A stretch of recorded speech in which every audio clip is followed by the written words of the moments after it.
Далі долучимо ще одного гостя до нашого етеру. Валерій Мацкевич з нами на зв'язку, керівник апарату Об'єднаного перехідного комітету. Добрий вечір. Я дякую, що ви доєднуєтесь, пане Валерію. Добрий вечір і слава Україні. Героям слава. Пане Валерію, я би хотіла розпочати нашу розмову. Не тільки поговоримо про візит пані Тихановської сьогодні в Україну, а й, зокрема, про те, що відбувається у Білорусі, і реально, які ризики того, що Лукашенко таки не зможе більше сказати «ні» Путіну і, очевидно, втягнеться у цю війну знову. Лукашенко і Макрон вперше провели телефонну розмову з 2022 року. Є інформація, що це відбулося, звісно, за ініціативою Парижа. Ну і пишуть ЗМІ про те, що Макрон нібито попереджав Лукашенка, чи то натякав йому на те, що не потрібно долучатися зараз до цієї страшної російсько-української війни. Які ви бачите реально цілі цього дзвінка? Ну і чи не є для вас це сигналом того, що можуть передаватися якісь меседжі, скажімо, через Лукашенка Путіну? Буду розмовляти білоруською і думаю, що ми з Удоном можемо розуміти один одного. Ведаеце, зразумела, што Макрон, як мы бачым са сродкаў масавай інфармацыі, з тых цытат, пра тое, што каб пасля не казалі, што ён не намагаўся, каб пасля не казалі, што Еўрапейскі звяз не рабіў пэўныя намаганні, каб спыніць Лукашенка, бо Лукашенка часам таксама сцвярджае пра тое, што вось яго пакінулі аднаго, яму там не пакідаюць нейкае вакенца для маневра, ён там закладнік Путіна, хаця падкрэсліваю, што ён зрабіў усё для таго, каб быць добраахвотным такім закладнікам у руках крэмлёўскага дыктатара. І па сутнасці гэта такія з яго боку лукавыя спекуляцыі, бо ён фактычна, мы маем тыя матэрыялы і тыя доказы таго, што ён нават ужо імкнецца нават на такім узроўні, ведаеце, цыхавіка з 90-х дамовіцца з Пуціным пра тое, каб на прадпрыемствы пастаўляюць пэўныя матэрыялы з яшчэ нават не акупаваных тэрыторый. І калі мы ведаем, што ўся магутнасць ВПК сёння працуе на расійскую агрэсію, мы ўжо стаміліся пералічваць тое, што вырабляе сёння рэжым Лукашэнкі для таго, каб снабжаць расійскую армію, расійскую агрэсію. Таму зразумела, што Захад мусіць даваць пэўныя сігналы, Захад мусіць стрымліваць Лукашэнку, папярэджваць яго пра наступствы. І ўжо колькі разоў за гісторыю мы памятаем, гэтыя папярэджанні былі вынесеныя. Але я думаю, што стрымліваючым фактарам найперш для Лукашэнка сёння з'яўляецца гэта такі за апошнія гады імклівы тэхналагічны прарыў украінскіх збройных сіл і ўсяго народа Украіны, які змагаецца за расійскай навалай. Я кажу пра тое, што цяпер Лукашенка, якому можа прыйсці ў галаву нейкі там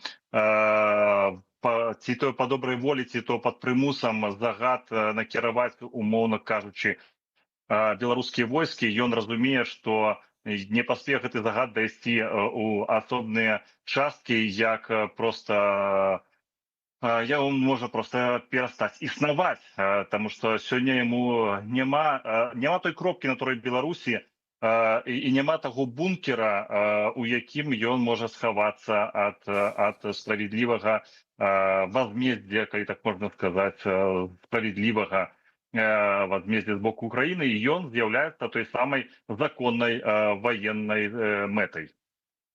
Треба сказати, що Лукашенко взагалі зараз в такому непростому становищі, тому що з одного боку Кремль прагне залучити Білорусь до війни, з іншого боку нібито є якесь потепління у відносинах зі Сполученими Штатами Америки, тому що американці закликають зняти санкції, ясно, що їх цікавить калій, але ситуація, звісно, непроста, будемо бачити і сподіватися, що Лукашенко все-таки обере якийсь правильний шлях. Пане Валерію, приїзд лідерки білоруської опозиції Світлани Тихановської до Києва вперше за час Великої війни – це про що сигнал, зокрема, і Лукашенку?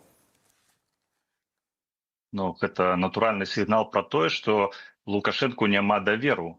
Ён хлусіў, ён здраджваў, ён абяцаў прыехаць ва Ўкраіну толькі калі на трактары, І мы памятаем, што першыя ракеты паляцелі з тэрыторыі Беларусі са згодай Лукашенко. Гэта ён был рупарам Кремля, які распавядаў пра тое, што ва ўкраіне няма тых, хто будзе і супраціўляцца, пра Кіев за 3 дні і гэтак далей. Таму зразумела, што Лукашенко цяпер, разумеючы кантэкст, рэгіянальны кантэкст, і тут імкнецца стварыць вобраз голубя міра, прапаноўваючы, як недавно мы чулі тыя ці іншыя фарматы перамоў з Киевом, але зразумела, што дыктатар, канешне, умее танчыць паміж кропелек, як мы ведаем, так, там і яго такія фірменныя шпагаты, калі ён імкнецца паказаць, што ён такі гнуткі, ён адкрыты да размовы, але ўсе добра разумеюць, хто меў з ім за гэтыя гады, скажем, будь нейкую супрацу ці дачынення, што ён заўжды здраджваў, ён ніколі не трымае сваё слова, і ад яго можна заўжды чакаць пострел у спіну. Таму прыезд Ціхановскай гэта сігнал найперш і беларускаму грамадству, якое не есть рэжым Лукашенко. Гэта сігнал тым людзям, якія сёння змагаюцца у складзе розных підрозділаў і плячо з украінскімі пабрацімамі абараняюць вашу і нашу свабоду. І гэта сігнал таксама і для нашых партнёраў пра тое, з кім мы разам імкнемся і ў якім накірунку рухацца. Гэта такі вельмі сімвалічны момант, асабліва тое, на якім узроўні адбываецца гэты візіт, якія сустрэчы былі сёння. Тут падкрэслю, што вось якраз літаральна гадзіну таму завяршылася сустрэча ў Міністэрстве замежных справаў з панам міністрам Андрэем Сібігай. Сёння таксама іншых шмат было сустрэч на высокім узроўні. Ну і, канешне, самыя яшчэ наперадзе падзеі. Заўтра будзе сустрэча, у тым ліку і мы сыходзім з таго, што адбудзецца гэтая сустрэча паміж Святланай Ціхановскай і прэзідэнтам Украіны Володимиром Зеленським.